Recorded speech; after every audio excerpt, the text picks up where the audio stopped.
Kemi gazetarin Liridan Llozani, i cili sot është në Prishtinë, ndërka që dje ka raportuar nga Prizreni edhe Rrethina. Liridan, si duket sot Prishtina pas zgjedhjeve dhe si shkoi dita e djeshme? Dje me Gatin Vakanciun ka mërmonin ishim Prizren sa dëtë erdhën bashkë në Prishtinë. Prishtina duket bukur, temperaturat e ajrit të mira, nxehtë, ngrohtë, atmosferë festive, festat e fundvitit. Është pak më shqetë sigurisht, procesi zgjedhor gjatë ditës djeshme edhe në Prizren, po edhe në krejt Kosovën, mund të vlerësojmë se ka shku mirë. Ne sigurisht nuk jemi ata që vlerësojmë, nuk jemi kompetentë, megjithatë edhe organet e sigurisë, Policia e Kosovës, po edhe organet e drejtësisë, po edhe atyësisë, prokuroria, gjykatat, po edhe në këtë rast Policia e Kosovës nuk është se kanë raportu shumë raste në raport me shkelje ose mohem ose pengim të procesit të votimit. Në gjithë Kosovën ka pos numri është një shifror i rasteve ose incidenteve, janë vetëm 5 raste për të cilat sipas prokurorisë ka elemente të veprës penale, ka pas disa intervistime, shoqërime në policinë e Kosovës, megjithatë nuk është ndaluar ndonjë person, nuk është dërguar në paraburgim. Janë vetëm 5 raste për të cilat do të vlerësohet nëse do të ketë ndonjë vendim nga prokuroria. Procesi ka shku mirë, ka shku qetë, ndërka se përket rezultateve nuk e di nëse doni me boni krahasim shkurt me mandatin e kalum, numrin e deputetëve, po ndoshta edhe me statistikat e partisë fituese, e cila tash është gati me afro rekordit që kishte arrit në zgjedhjet e 14 shkurt në vitin 2021. Lëvizja vendosë aktualisht ka 431.000 vota, mbi 431.000 vota, rekordi i saj si parti politike, por edhe rekordi i gjitha partive të pas luftës që nga zgjedhjet e para nacionale që kanë qenë në vitin 2001.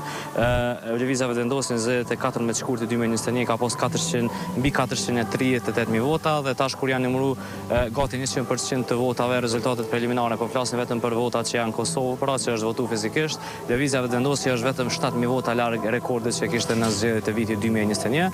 Megjithatë duhet sikur që në këtë rezultat mungojnë votat e personave me nevoja të veçanta, votat me kusht, dhe janë rreth 70.000 vota nga diaspora, janë votat me post dhe votat e atyre që kanë votuar në ambasada dhe konsolata. Megjithatë duhet vlerësojmë që kjo janë rezultatet preliminare, me qenë se do të ketë edhe njëherë numërim të gjitha fletvotimeve për të ardhur rezultatet finale dhe për të bërë certifikimin e rezultateve. Lëvizja vendosje i ka shtu 8 deputet, aktualisht me numrin e votave që ka mbi 49.3% votave, dhe aktualisht i ka 56 deputet. Partia Demokratike e Kosovës, eventualisht nëse nuk ndryshon diçka, e ka një deputet më pak se zgjedhjet e kaluara, përafërsisht i kishte dikon pak mbi 10.000 vota më pak, i ka 21%. Lidhja Demokratike e Kosovës i ka humbur 5 deputet nga 20 sa kishte në legislaturën e kaluar, aktualisht i ka 15 deputet, gati 14%, 13.57% i ka LDK-ja, i ka mbi 118.000 vota, ndërkaq që Aleanca, cila zgjedhjet e kaluara ishte në koalicion me Nismën, aktualisht ka 6 mandate. Ndërkaq për fund për të cek diçka që besoj që është me interes, është fakti që lista serbe nuk ka arritur që të marrë të gjitha 10 vendet e rezervuara për deputetët dhe përfaqësuesit e komunitetit serb. Lista serbe i mungon listës serbe vetëm një deputet, pra që t'i marrë 10 ulësi, lista serbe i ka 9 deputet, ndërkaq Nenad Rashić, politikani vetëm që është pjesë e konvendit dhe nuk është pjesë e listës serbe, ka siguruar vetëm një mandat. Rashić duhet sigur se edhe në qeverinë e kaluar ka qenë pjesë e qeverisë së Kosovës dhe ministër i Republikës Kosovës. Këto janë se përket të dhëna se përket procesit zgjedhor. Gjatë ditës djeshme kanë qenë të angazhuar policë, kanë qenë rreth 100 prokuror kujdestar në gjithë Kosovën. Gazetarët kanë raportuar nga çdo vend, po kanë qenë edhe zyrtarët e KQZ-t, shoqëria civile që kanë qenë të angazhuar, por ka pas edhe vëzhgues ndërkombëtar dhe procesi ka shku mirë.